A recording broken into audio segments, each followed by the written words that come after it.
there was a speech made by a priest, Munther Isaac, in the West Bank that a lot of people have looked at. And it's important enough. We're gonna play most of it, and we're gonna go full screen. And this is really worth listening to. So take a moment. This war has confirmed to us that the world does not see us as equal. Maybe it's the color of our skins. Maybe it is because we are on the wrong side of a political equation. Even our kingship in Christ did not shield us. So they say, if it takes killing 100 Palestinians to get a single Hamas militant, then so be it. We are not humans in their eyes. But in God's eyes, no one can tell us that. The hypocrisy and racism of the Western world is transparent and appalling. They always take the word of Palestinians with suspicion and qualification. No, we're not treated equally.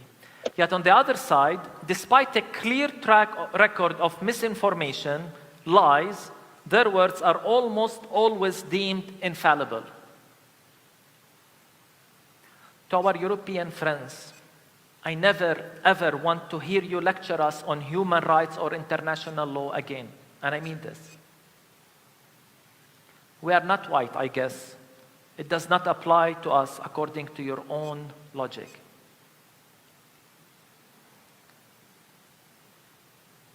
In this war, the many Christians in the Western world made sure the empire has the theology needed. It is their self-defense, we were told. And I continue to ask, how is the killing of 9,000 children self-defense? How is the displacement of 1.9 million Palestinians self-defense? In the shadow of the empire, they turned the colonizer into the victim and the colonized into the aggressor. Have we forgotten that the state they talked to, that state was built on the ruins of the towns and villages of those very same Gazans? Have they forgot that?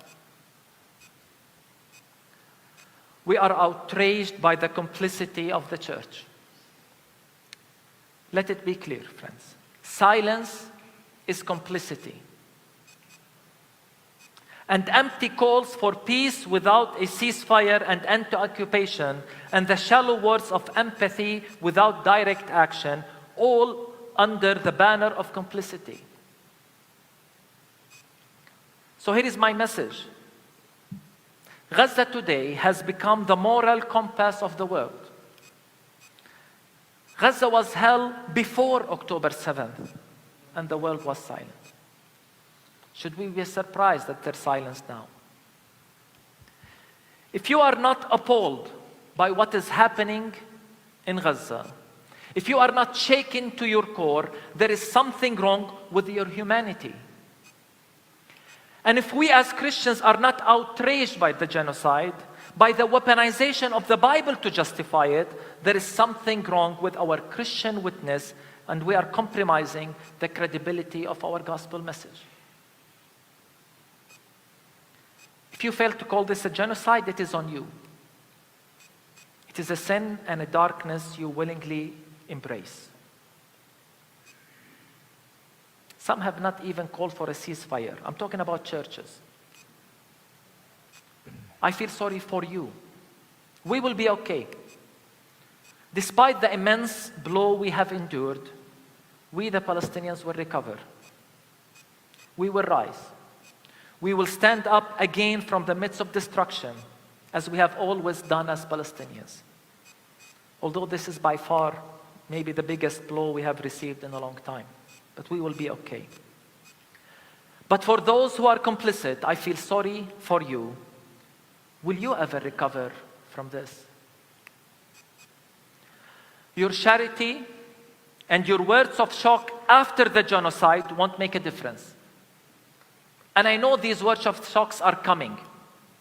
And I know people will give generously for charity.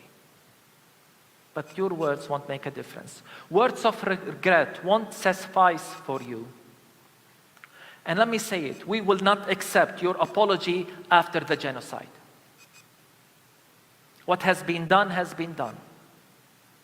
I want you to look at the mirror and ask, where was I when Gaza was going through a genocide?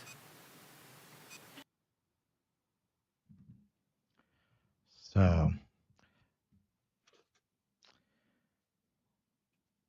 Yeah. see, this is why we brought you in, because me and Keaton, we don't cry. We need a human being. His church is the Evangelical Lutheran Christmas Church in Bethlehem. We covered this the other day. If you've seen that nativity scene in the rubble, that's the church that had it. Now, not only was that speech incredibly powerful, but it's also a repudiation of this caricature of the Muslim world that we've been fed, because you might notice he's a Christian living in the West Bank. He has a church there. There are Christians there. In spite of what psychopaths like Juliana Margulies would have you believe, you don't just walk in there and have people chop your head off. In spite of what these people have gone through and are going through, they are still tolerant. And the tradition in the Muslim world, there is much more of a tradition of being tolerant of people of other faiths than there is in the Christian world. I saw somebody going off about what Muslims did, making Jews and Christians pay a special tax. Okay, so what exactly were they doing to Jews in Europe contemporaneously with that time? The Inquisition, the pogroms? Like, what are you talking about? I mean, that is how much they will distort the vision of the Muslim world. You know, it's this very Hollywood bad guy vision of what the Muslim world is. But if it's really that, what is he doing there, right? Aren't they supposed to be beating him and refusing to allow him to practice his religion there? In spite of what they're going through, there is nothing that is more core to human nature than when you're oppressed to turn around and kick somebody weaker than you, or to scapegoat somebody else. And they're not doing that to these Christians in their territory. So what does that tell you about the people who live there? Well, I mean, I think it tells you a lot, considering the fact that you're dealing with, survivors of the Holocaust that came in and settled in Palestine. They had been abused, oppressed, mistreated all over Europe. And it didn't take them much to turn around and do the exact same thing to a group that they otherized. All their trauma, all of that, they turned around and directed that rage against a less powerful group of people.